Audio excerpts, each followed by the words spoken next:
It's a big subject. It's a big subject, but you can think of it as falling into three buckets. Three buckets: before death, death itself, and after death. Those three buckets. So the first bucket, before death, that includes things like living well to die well, death cleaning, advanced directives, dementia riders, ethical wills and caregiving. All those things happen earlier on, before death. And then that's the first bucket. The second bucket, death itself. There we're talking about palliative care, hospice care, end of life doulas, end of life options, stopping life sustaining treatments, voluntarily stopping eating and drinking, medical aid in dying, palliative sedation, and final exit network. And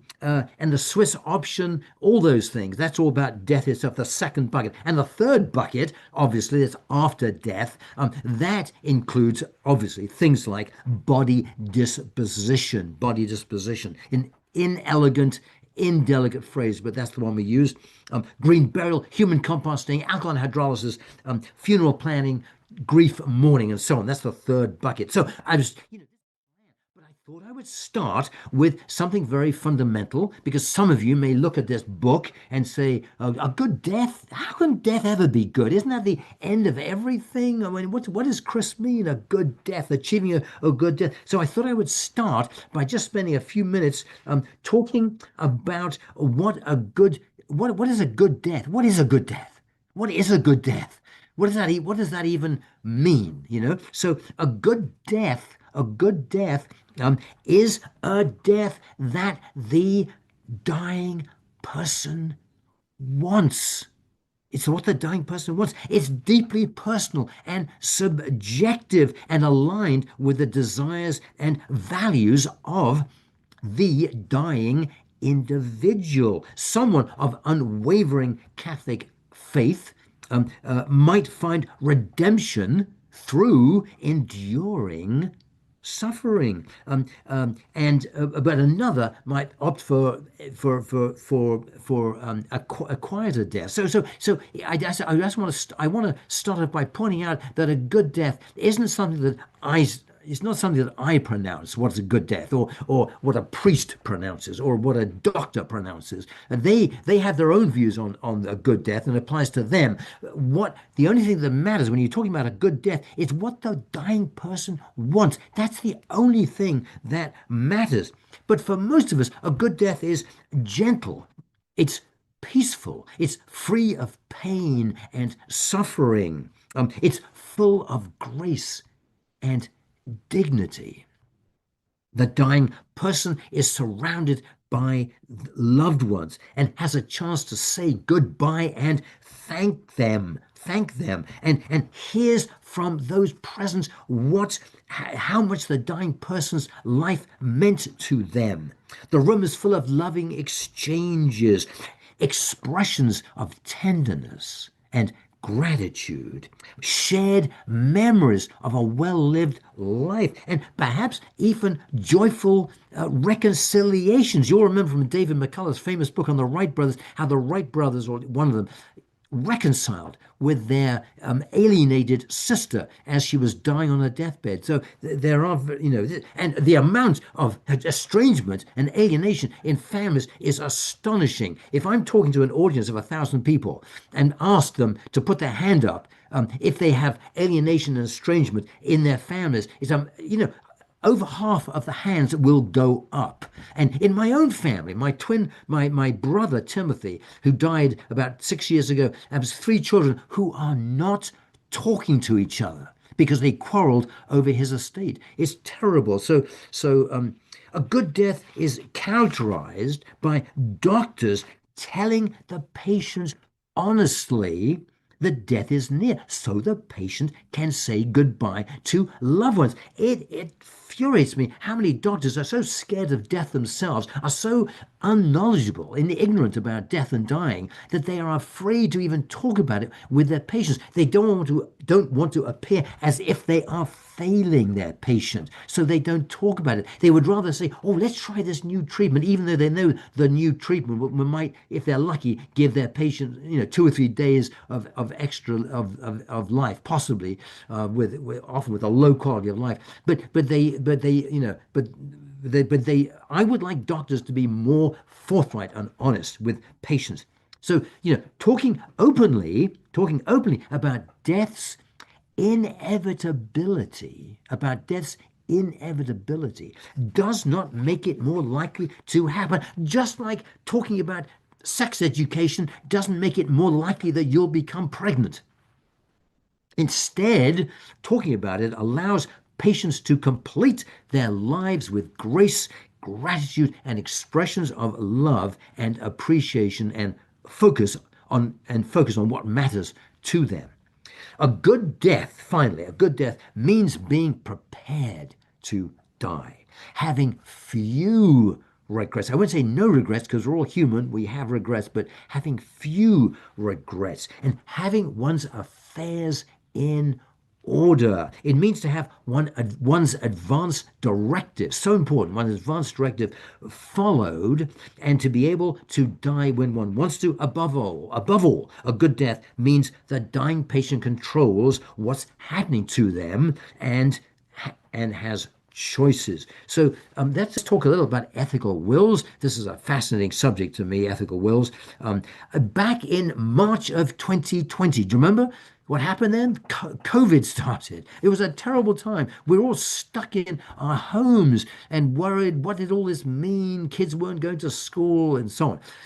One thing I decided to do was to write love letters, essentially, but letters to people I loved. And so I wrote one to my wife, Gail. I wrote one to my daughters, my 3 daughters, now in their 40s. And I went on and wrote about 60 of them. They were about 5, 6, 7 pages long and full of why I've cherished these people, why they mattered to me, um, uh, what about them I valued and treasured, and our shared experiences, why I was so grateful they were part of my life, and so on. And I realized when I was doing this, I was writing to these people an ethical will, because an ethical will is really a love letter to your survivors. Ethical wills, also called legacy letters. So these letters, these ethical wills, an ethical will, not to be confused with a living will, which is an advance directive, not to be confused with a legal will, which is what happens to your possessions, your house, and so on.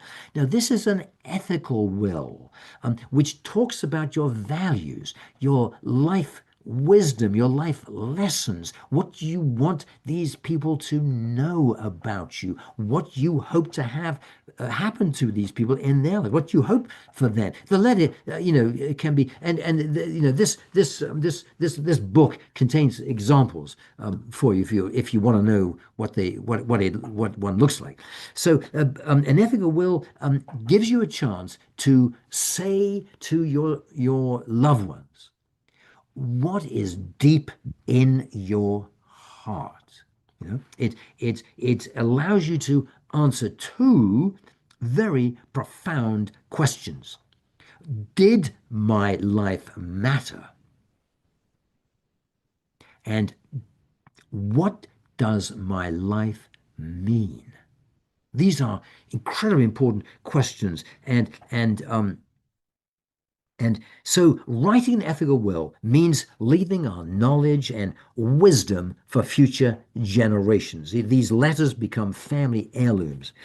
It involves discovering, as I said, what is it about ourselves that we value and think is worth preserving. Let me say that again.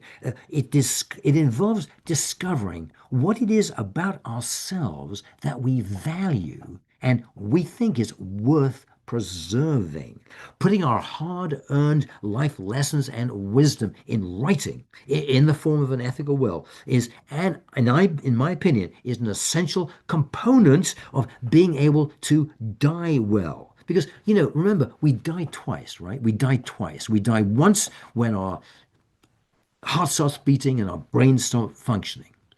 We physically die.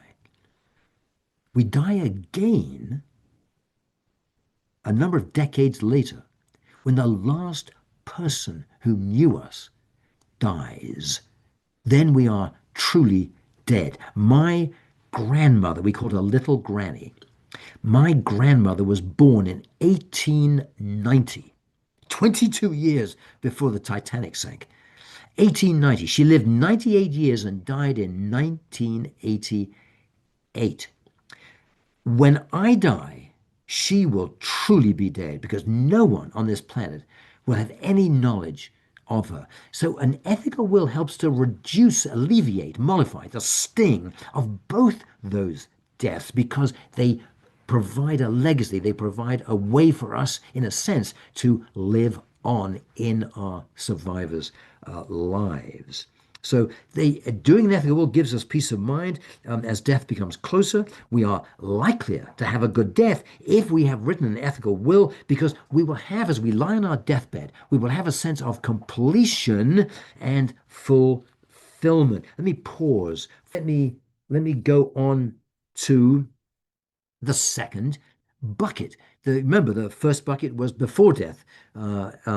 The middle bucket is about death itself, and this is a big topic. I mean, it's hospice care, palliative care, end of life options. So let's talk about end of life options. So dying people face the prospect of prolonging life as long as possible. This is to the point that Pamela just made. Prolong life as long as possible through interventions, medical interventions, or finding ways to die peacefully and gracefully. I don't think those two things can coexist. I don't think you can keep having medical interventions, hip replacements, all that stuff. I don't think you can keep doing that. All those things, having a medical ventilator, being in the ICU, having tubes come out of every orifice. I don't think you can do that and die peacefully. The two things are just inconsistent.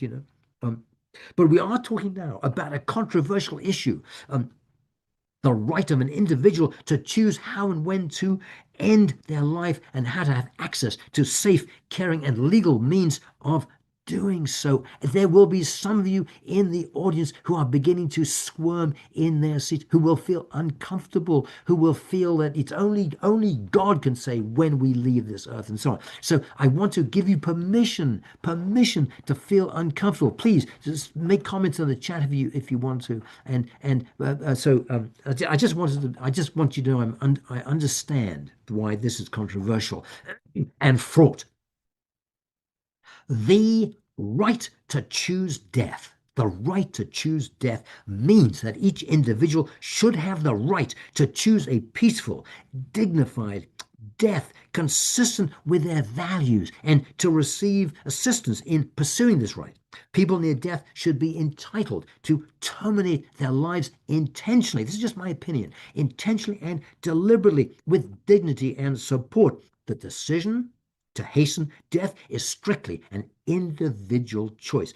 I favor, this is just my opinion, I favor giving people options at the end of life and letting them freely choose how they want to die.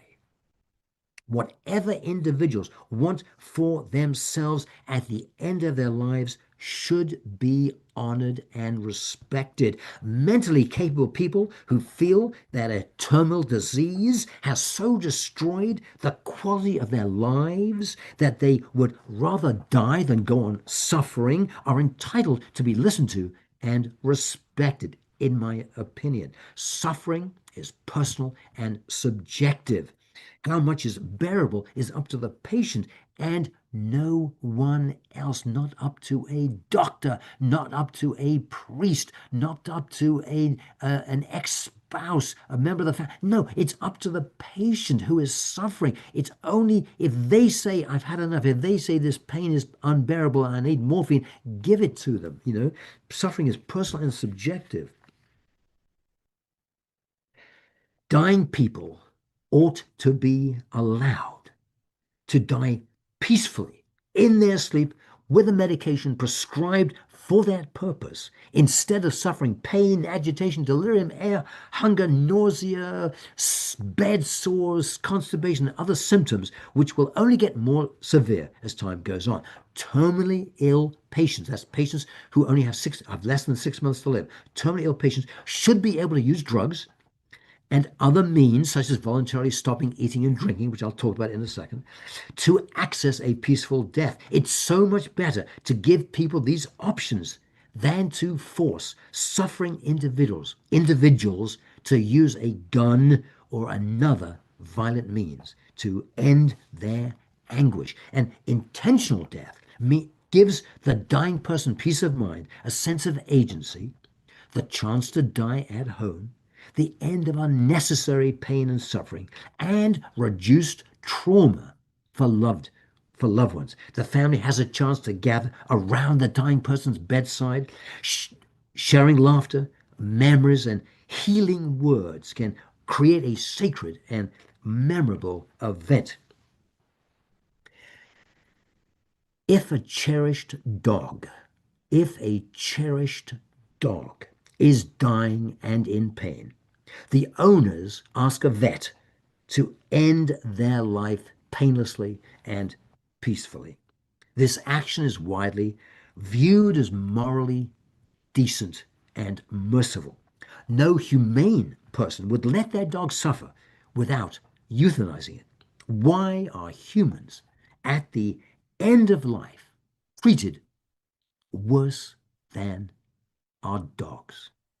Advocates for the right to choose death like to use the slogan, I would rather die like a dog, meaning treat me mercifully as we treat our beloved pets. The right to determine your own manner and time of death should be, in my opinion, universal. The horrors of dementia, cancer, heart failure, and other diseases can lead people to intentionally choose a non-violent way of dying. So let me talk about the ways of dying, ways of hastening death. It's 9:22, so I'm going to move fairly quickly.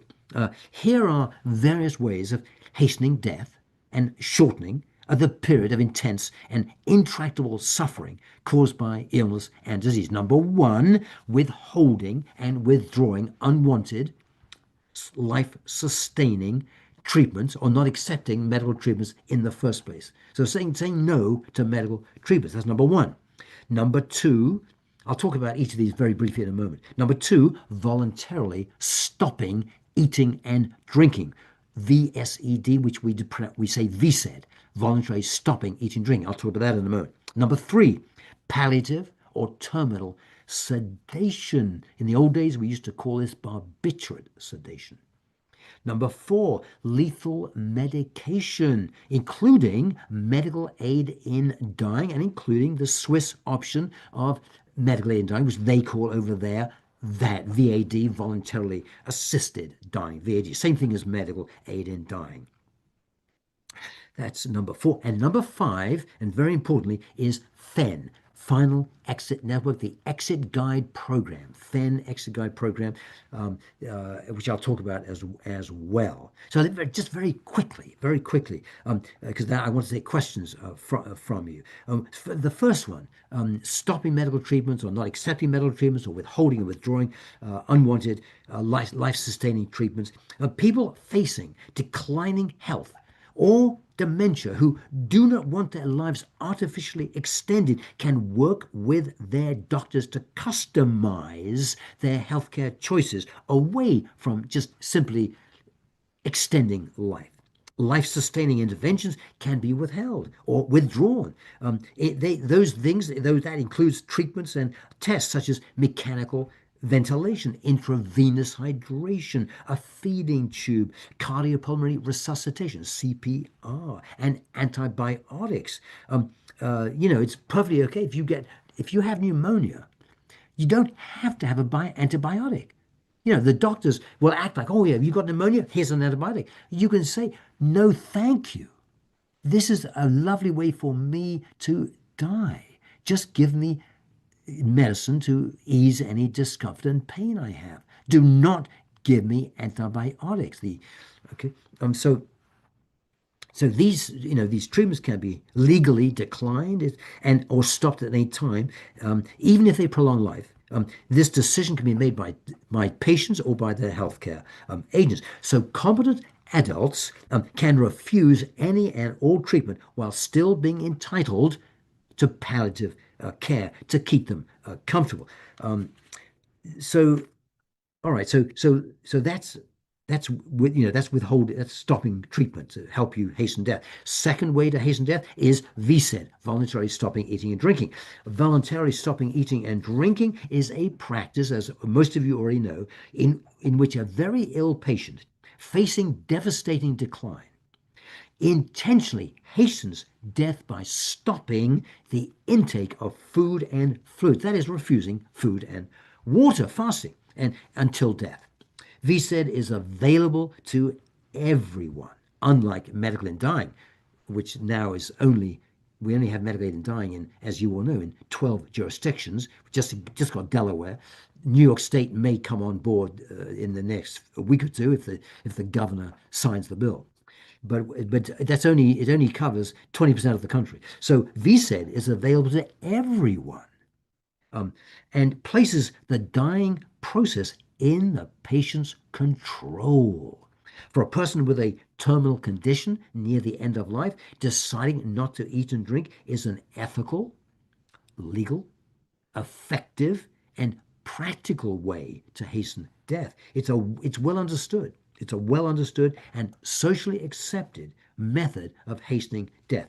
VSED is legally permitted in jurisdictions that I've just said where medical aid in dying is not.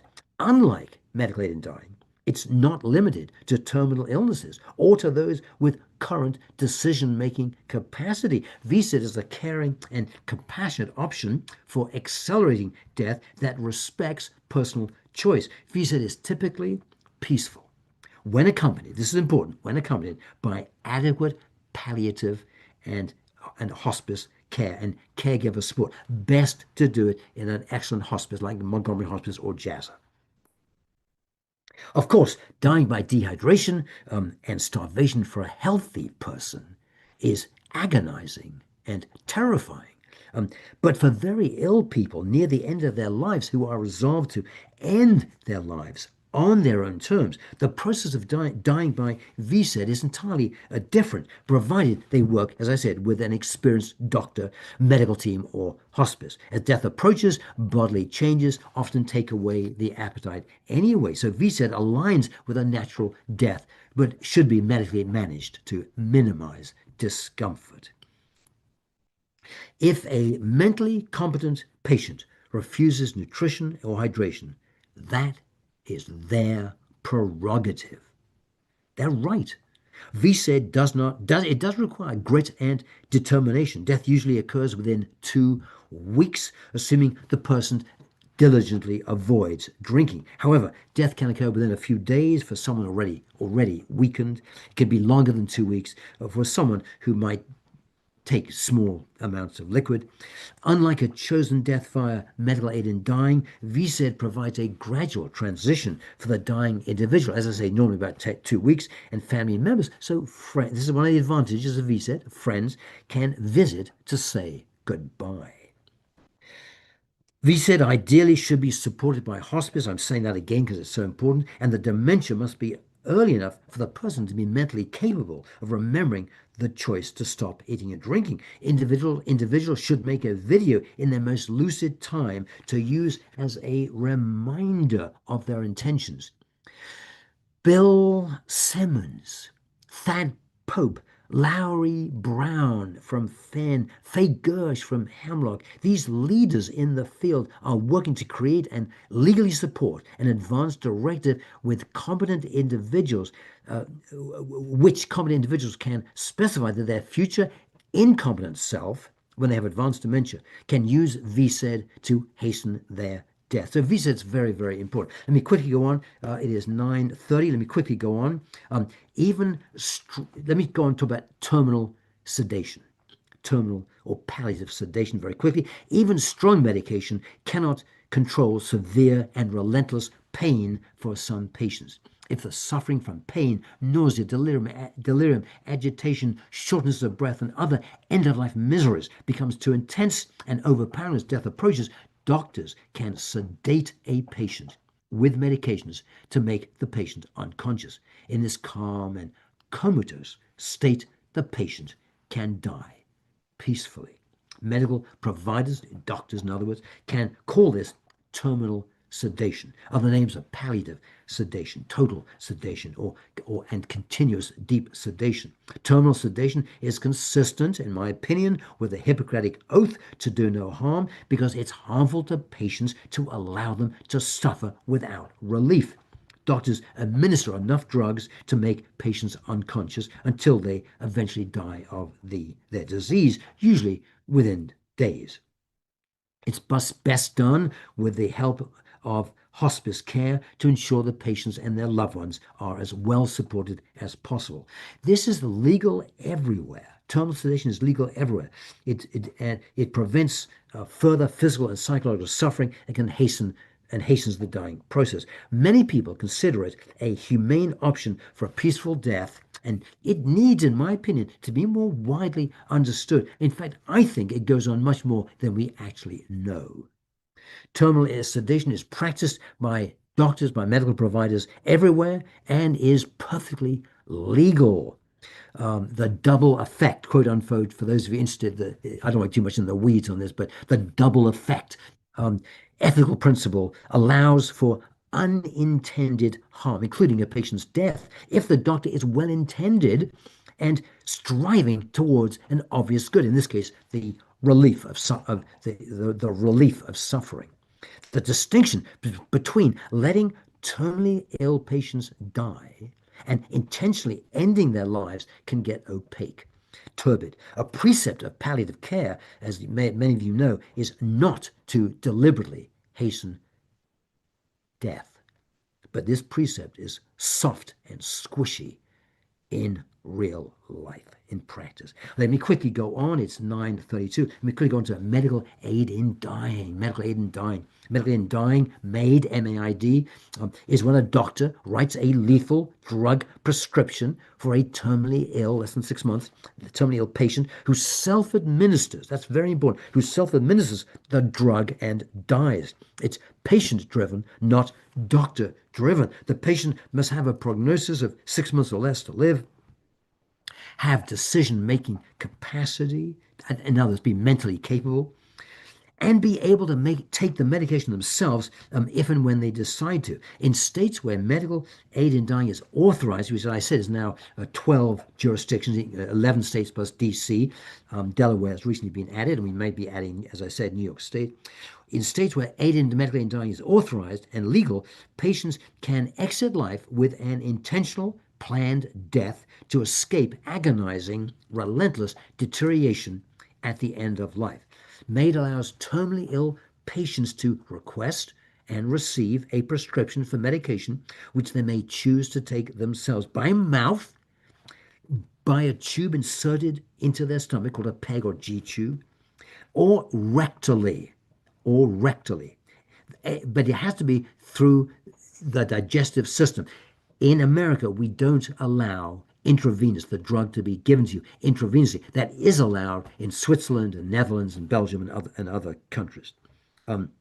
After taking the fast-acting drugs rectally or through the mouth or through a peg feed, patients fall asleep within a few minutes and drift into a deep coma and then segue peacefully and painlessly into death most people within a couple of hours, almost everybody within 5 hours, 96% by 5 hours.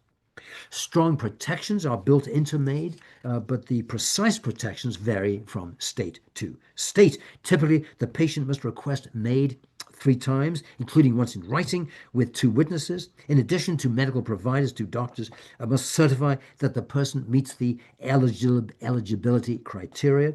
Such protections are needed because some families try to hasten death for unacceptable and immoral reasons. Perhaps the dying person is exhausting the family's savings, or was violent and abusive, or is simply an enervating and excessive burden, or maybe family members seek their inheritance, which they can't access while the patient is alive. So we do have to be careful. MAID is a polarizing and fraught issue. Critics of MAID claim that it denies God's will, cuts life short, violates the doctor's pledge to do no harm, promotes suicide, and makes euthanasia, which is illegal in this country, makes euthanasia more acceptable in society. In traditional Christian and Jewish thought, the body belongs to God. So ending one's life is not considered within the scope of a person's authority. Those opposed to MAID laws, including the Roman Catholic Church, feel that any right to die would naturally devolve into um, um, coercive pressure to die on the disabled, the enfeebled, the senile, and the debilitated. There is no evidence that this is happening. While MAID has been in effect in Oregon since 1997, what was that, 25 years, there has never been a credible, documented case of abuse. There's no evidence of a slippery slope in which criteria are relaxed or patients coerced to participate, and there's no evidence that MAID targets minorities or the disabled. Many people feel that MAID, I feel this way, is a fundamental human right. They believe MAID gives a dying person agency, autonomy, and choices. It offers a path to cease suffering from dependency, from pain, from existential despair, from indignities, and whatever else is causing the dying person to feel distressed and wretched. For many dying people, having the option of ending their lives if they want to is itself a relief. About a third of the patients prescribed fatal drugs under MAID never use them. But having them available gives patients a gratifying sense of control and agency over their own lives. Supporters of MAID don't believe it violates the Hippocratic oath to do no harm. Harm is prolonging, in my opinion, intense suffering for terminally ill patients at the end of their lives. And MAID is designed to end such suffering. It's rational and wise for patients to choose death rather than experience the misery and degradation that their disease will thrust on them. Respecting patients has as much to do with supporting their dignity, their autonomy, and relief of suffering as it does with maximizing the number of days they keep breathing. A very good website on this is aadm.org. That's the Academy for Aid in Dying for Medicine, led by Lonnie Shavelson, who's sort of, I would say, along with Thad Pope, the leading expert on medical aid in dying in this country. The website has lots of very good things. AADM, I think it's .org, not .com, aadm.org. They have videos, lots of things there. I'll just quickly say the Swiss option is like MAID, but it's expensive, $10,000-$15,000. There's a lot of paperwork to do, but you go to one of their nonprofits, their Dignitas, or Pegasus, or a new nonprofit they call Athanasios. Dignitas or Pegasus. Go to any of them. They're all very good, and get their help. It's a very good option. Voluntarily, VAD, voluntarily assisted dying. It's just like MAID. You have to self-administer, but it can be done intravenously, which is much more comfortable, and you don't have to be within 6 months of dying, and so on. So there's more flexibility. Switzerland has more progressive laws than we do. Our laws are quite restrictive.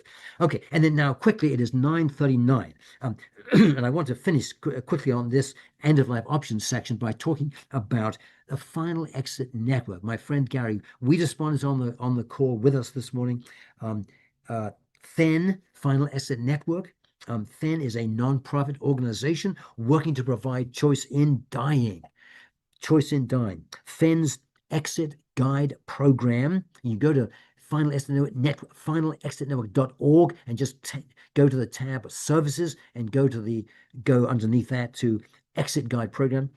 The FEN's Exit Guide Program has trained volunteers who educate people on how to comfortably and safely end their lives. They sit with them when they do it, so they won't be alone. The guides simply provide comfort and diminish isolation and loneliness. They offer information and support to people in their homes at no charge. You don't even have to be a member of FEN to take advantage of the Exit Guide program. These exit guides do not provide tangible physical assistance in death and do not provide the means to bring about death. Anyone working with a FEN exit guide must be able to procure, assemble, and operate the equipment needed without help. FEN keeps abreast, Final Exit Network keeps abreast of research on safe and reliable methods of self-deliverance, so that people can choose to end their lives comfortably at home without having to depend on MAID or the medical system. By the way, self-deliverance, that term means with acting on one's own without a physician assisting. FEN supports the idea of any competent person suffering from an unendurable and intractable medical condition should have the option of a legal, dignified, and peaceful death. A person can qualify for FEN services without necessarily being terminally ill. For example, FEN works with individuals who are in early stage dementia and are still mentally capable. FEN's medical review committee, composed of physicians and healthcare professionals, carefully screens applicants to FEN's Exit Guide program. The program does not accept applications based on mental illness. In addition, the committee requires family members to be aware of their loved one's intentions. Operating under the protection of the First Amendment, FEN exit guides provide nothing but information.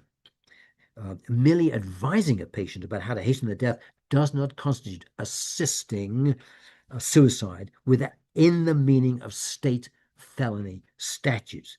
So the conduct of FEN exit guides is generally not illegal, although a few states have construed, like Minnesota, have construed the word assist to cover mere speech. So I just wanted to say that I would argue that the greatest of our civil liberties is the right to govern our lives, to govern our bodies, including the right to choose when and how to die. Those patients who intentionally hasten their death deserve understanding, compassion, and even admiration.